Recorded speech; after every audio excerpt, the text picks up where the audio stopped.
Peace, infinite waters, diving deep once again.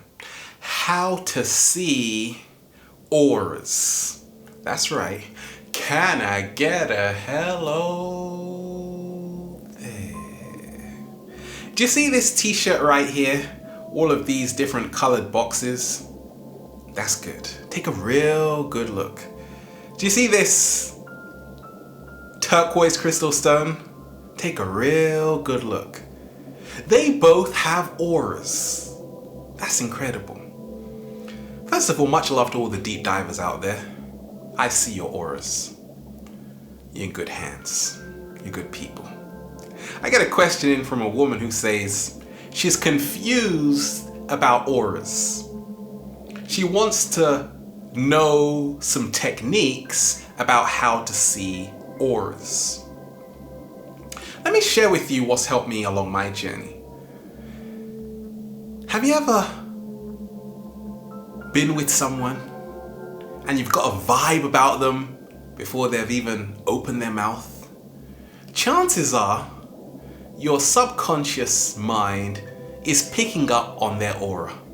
Some people have a great vibe and some people, no thanks. Just back away. That's a sign you gotta back away. The exit's that way. What is an aura? An aura, what I'm talking about here is electromagnetic field around your body, what we call the human energy field. And every object, every being, every organism has one. The cat down the road has one. Your next door neighbor has one. You're even holding one in your hands. That's trippy, really trippy. Stop right now. Now, a lot of people say, yeah, I saw an aura. Don't lie to me, man. Because it sounds cool. If you got a whole group of friends saying, hey, I saw an aura, you're like, I saw one too. No, you didn't. I realized for a long time I couldn't see auras until I began to really go within myself. I started to meditate. I started to open my third eye. See, a lot of people say, I want to see an aura. But your pineal gland is calcified. Ain't gonna happen. Not today, not tomorrow, and definitely not on Wednesday. What happens when you realize everything is comprised of energy? We are energy. So the word aura emanates from the Greek goddess Aura. Soft wind, that's what it means. When we talk of auras, there are so many misconceptions about what an aura is and how it works. And I don't know everything. I just know a little bit about everything, because enlightenment is knowing how much you don't know. I'll tell you what I do know though. That auras are never static. Your aura is constantly changing based on your thoughts and emotions. Let me repeat that.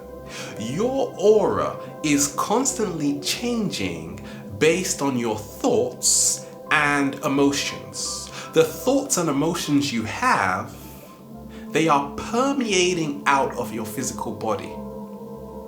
Many spiritual masters and gurus have spoken about the 7 auric layers every human being has. Right? There are fields of energy outside of your body, which are representations of what you are thinking and how you are feeling. So if you can see an aura, this is going to help you become your greatest version, because you are going to have a great insight into what you are thinking and how you are feeling. As a psychologist and infinite being, when people say aura, and when I've spoken to this to my clients, even growing up, a lot of people say, oh, what are you talking about? That's nonsense, right? So at times I play devil's advocate. I say, okay, maybe you're right. Until all of these people are always telling me stories about how they see auras. So let's see if there are any scientific studies about auras, okay?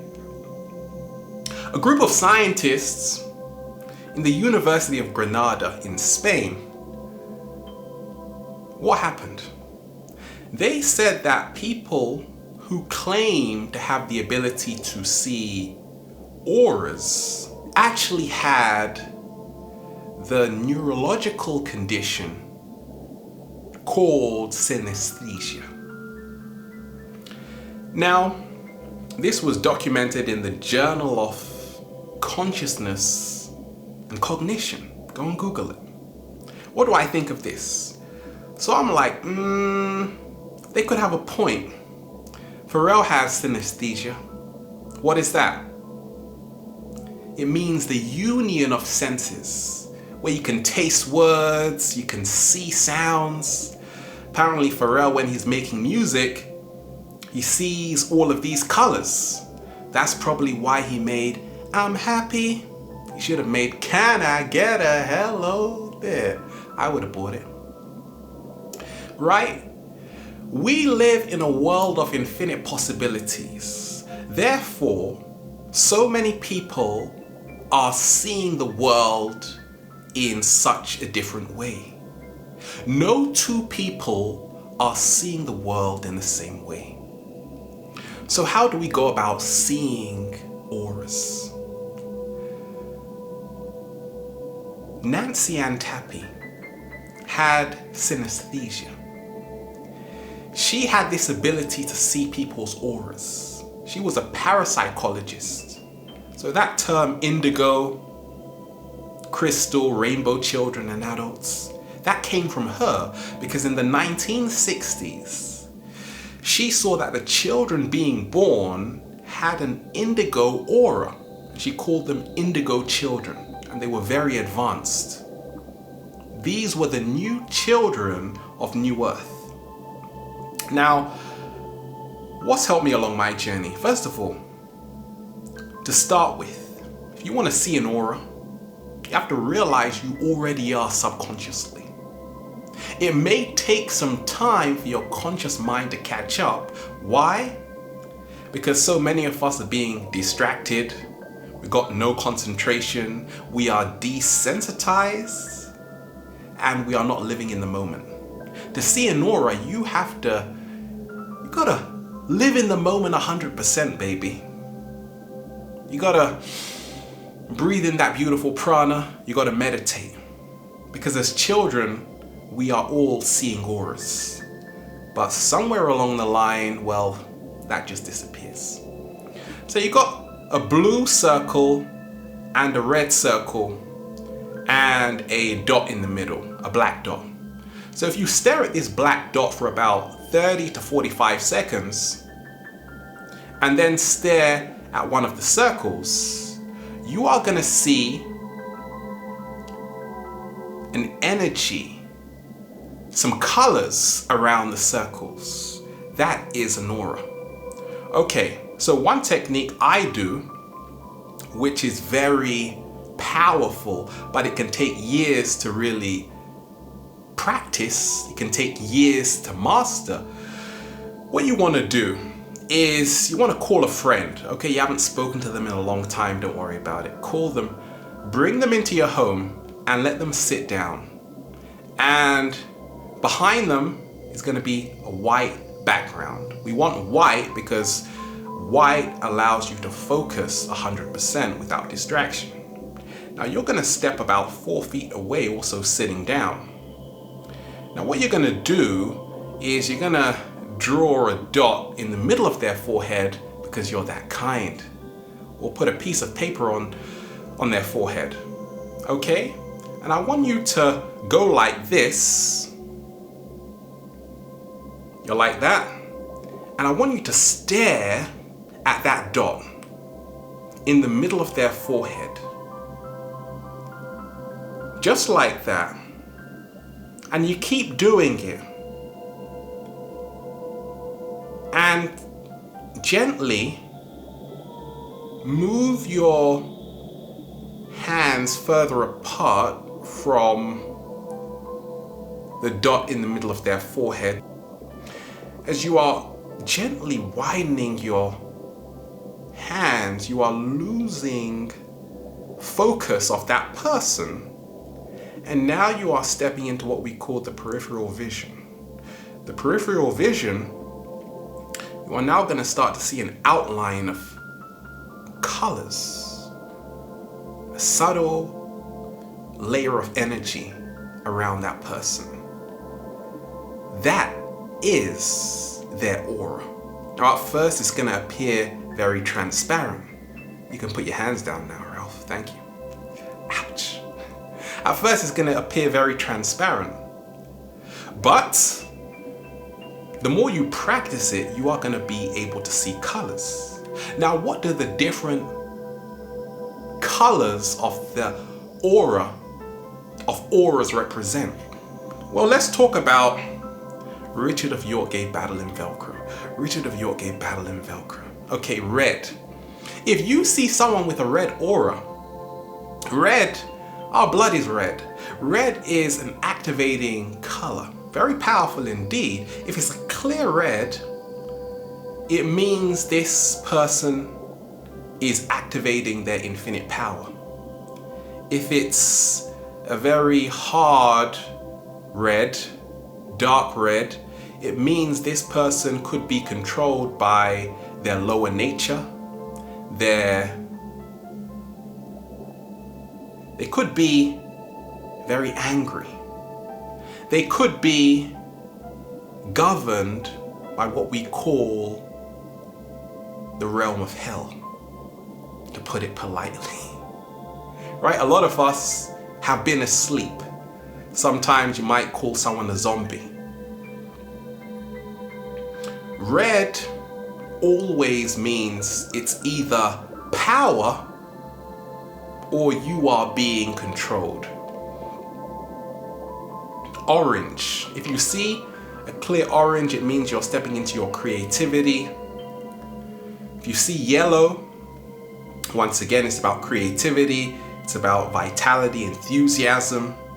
However, if it's a muddy yellow, what's going to happen is that you are going to be repressing, suppressing your creativity. Green. Green, we're talking about the heart here. If you see a very clear green, it means your heart is open. It means this person is about growth, evolution, right? If you see a very muddy green, well, what are we talking about? You could be hiding away your true growing power. You could be hiding away, shutting down, disconnecting, desensitized from your true heart space. So your heart chakra is now blocked. Blue. If you see a clear blue, you are in the realm of someone who is a communicator. I talk a lot. That's an understatement. Okay? So many times my aura is very blue, indigo, or violet. Obviously, I would say all the wonderful aura colors, right? They're all wonderful. If you see a clear blue, it means this person has the ability to express themselves 100%. If you see a muddy blue, it means this person has a lot of problems with their throat chakra. Okay, they can't express themselves 100%. Indigo. Indigo is linked to the third eye. It's all about imagination, right? If you see someone with an indigo aura, They are in the realm of imagination. They are moving away from the matrix into the realm of infinite possibilities. They are in the right brain. And violet, once again, we are talking about the crown chakra. We are talking about connection. We are talking about this person is now very wise, and that's enlightenment. Enlightenment is knowing how much you don't know. We are talking about synthesis, unity, evolution. But if it's a very muddy violet, once again, it could be about you're not really sure. You don't really want to make the jump to embrace that. A lot of people are awake, but they're like Cypher in the Matrix. They want to be plugged back into the Matrix. So once again, if you see pink, pink is a very romantic color. But if it's a very muddy pink, it could be showing you that you have problems around trust. Maybe you're very jealous. But if it's a clear pink, you're very caring. Now, once again, I would always tell people to go with your intuition. Don't believe anything I've told you today until you know it for yourself. I always realize that there are so many things that we can't even comprehend how this universe works, let alone what we are all experiencing. But it is truly an amazing time to be living in.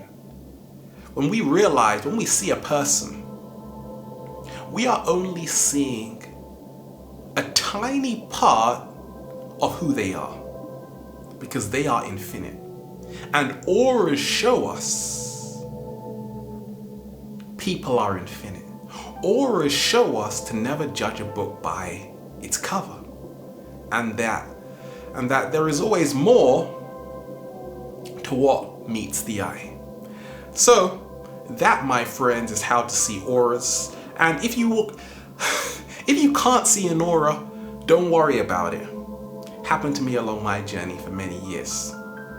Might even happen again, because once again, when you lose focus, when you lose balance, you lose the third eye. When you're not eating right, when you're eating a lot of junk food, when you're working in a job which isn't satisfying your soul, you lose the ability to focus, to open your first eye, which is your third eye, which is higher intuition, which is really how you start to see an aura anyway. Because we don't see with our eyes, we see with our brain. Let me repeat that. We don't see with our eyes, we see with our brain. So realize, to see an aura, you have to start decalcifying your pineal gland. You have to start eating right. You have to be open to see it. If you don't believe in auras, then it will never work for you. If you do, tell me what you see. And realize, as we change, the frequencies we emit change, and therefore our energetic field changes. Let's hope for the better. Become your greatest version. Have a wonderful day. And see those auras, baby. We are here. Infinite waters, diving deep once again. Stay well. Stay healthy.